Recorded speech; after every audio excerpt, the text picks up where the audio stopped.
केव्हा बसले सदाभाऊ? ईश्वरपूरची मागणी किती वर्षाची आहे सम्राट बाबा? किती वर्षाची ईश्वरपूरची मागणी आहे? माग मी आणि भाऊ माननीय मुख्यमंत्री महोदयांना भेटलो.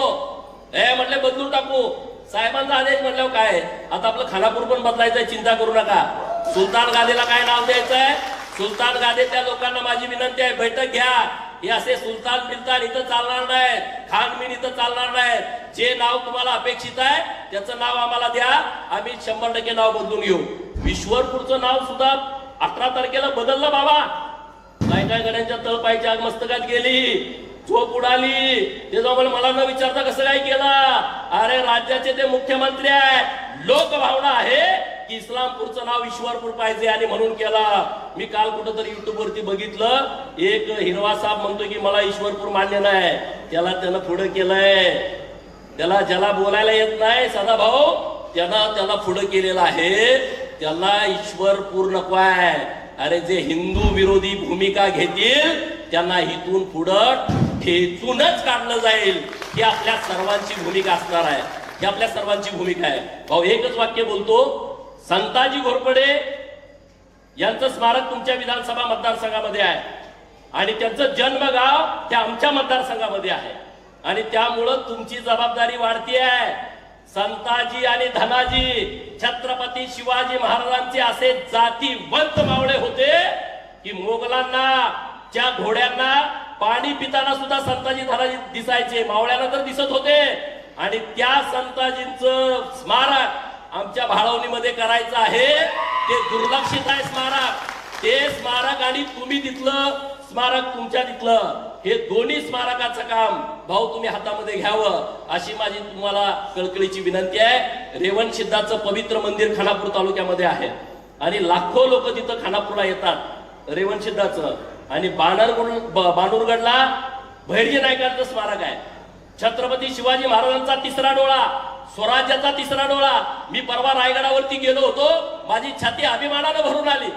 छत्रपती शिवाजी महाराजांचा जो वाडा होता, ज्या खोलीमध्ये छत्रपती शिवाजी महाराज राहायचे, त्या खोलीकडे गेल्यानंतर गाईड बोलला की या खोलीमध्ये येण्याची परवानगी छत्रपती शिवाजी महाराज सोडून त्यांच्या राण्यांना जिजाऊ मासाहेबांना होती.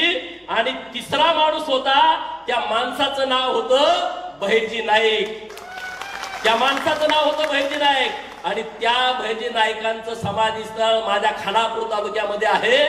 देवाभाऊ विरोधी पक्षाचे नेते होते तेव्हा आदेश दिला होता सगळ्या आमदारांना. सदाभाऊंना मला आदेश दिला की बहिर्जी नाईकांची समाधी आहे तिथं जावा आणि त्या समाधी स्थळाचा आपल्याला जीर्णोद्धार करायचा आहे. भाऊ आम्ही आमच्या परीनं केलाय. आता तुम्ही खात्याचे प्रमुख आहात आणि इतकं मोठं काम आहे भाऊ. म्हणजे तिकडं मोसादची संघटना आहे ना इस्रायलची, त्या मोसाद संघटनेचा हिरो कोण आहे? बहिर्जी नाईक आहे. आमच्या लोकांना माहित नाही. अरे बहिर्जी नाईक कोण आहे? छत्रपती शिवाजी महाराजांनी अफजल खानाची भेट होती. छत्रपती शिवाजी महाराजांनी अफजल खानाला बघितला नव्हता तेव्हा व्हॉट्सअप फेसबुक नव्हतं, ट्विटर नव्हतं, काही कळत नव्हतं. आणि जेव्हा भेटायला येणार तेव्हा बहिर्जी नाईक म्हटले की माझ्या महाराजांना अफजल खान दिसतो कसा ते कळायला पाहिजे. आणि म्हणून भेटीच्या ठिकाणाची रचना त्यांनी अशी केली होती. त्या काळात त्यांनी असा पडदा उपलब्ध करून घेतला होता. छत्रपती शिवाजी महाराजांना अफजल दिसायचा, अफजल खानाला महाराज दिसत नव्हते. छत्रपती शिवाजी महाराजांनी इकडूनच अंदाज घेतला त्याचा कोतळा कसल्याही परिस्थितीत काढायचा आणि त्या तयारीमध्ये ते महाराज गेले.